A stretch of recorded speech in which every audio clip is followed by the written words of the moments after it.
Frères et sœurs bien-aimés, bonsoir. Je viens à vous cet après-midi pour vous dire la joie profonde de vous partager en quelques mots les textes que nous venons d'entendre dans les lectures qui nous sont proposées ou ces lectures que nous avons méditées tout au long de cette semaine et particulièrement aujourd'hui. Aujourd'hui, le Seigneur et la liturgie nous invitent à la joie. Voici la raison pour laquelle je suis en rose. Rose qui nous donne le ton de la mi-carême. Cette mi-carême qui nous invite à exulter de la joie profonde qui nous vient même de Dieu. Cette joie, pour la vivre en plénitude, peut paraître paradoxale en ces jours où nous vivons dans l'épreuve. L'épreuve qui ne va pas nous ravir, la joie que le Seigneur a mis au plus intime de nous-mêmes. Le pape François dirait, ne vous laissez pas voler votre joie.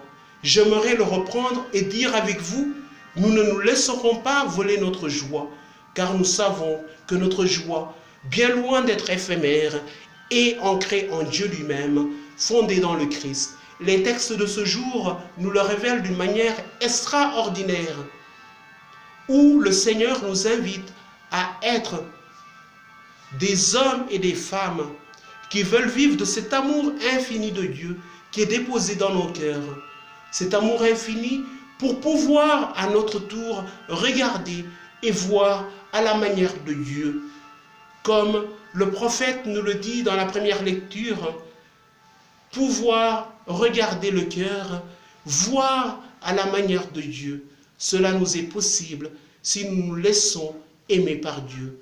Et la seconde lecture qui nous invite à nous laisser habiter par cette illumination intérieure qui nous pousse à être des hommes et des femmes dans notre monde, des lumières pour nos contemporains et pour notre monde aujourd'hui en détresse, mais qui a besoin de nous pour leur montrer cette lumière qu'est le Christ.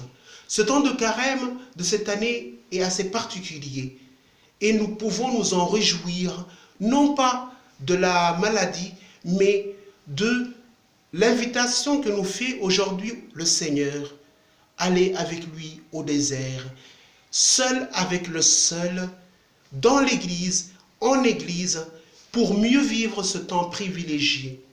Ce temps où le Seigneur veut que nous tournions notre cœur pour pouvoir être guéris comme cet aveugle de naissance qui est guéri doublement, guéri par sa dépendance vis-à-vis des hommes et des femmes qui vivaient autour de lui, mais aussi guéri dans sa foi, guéri pour voir non pas uniquement avec nos yeux de chair, mais voir selon ce que Dieu veut, éclairé de cette lumière intérieure qui nous pousse à donner cette lumière à nos frères et sœurs.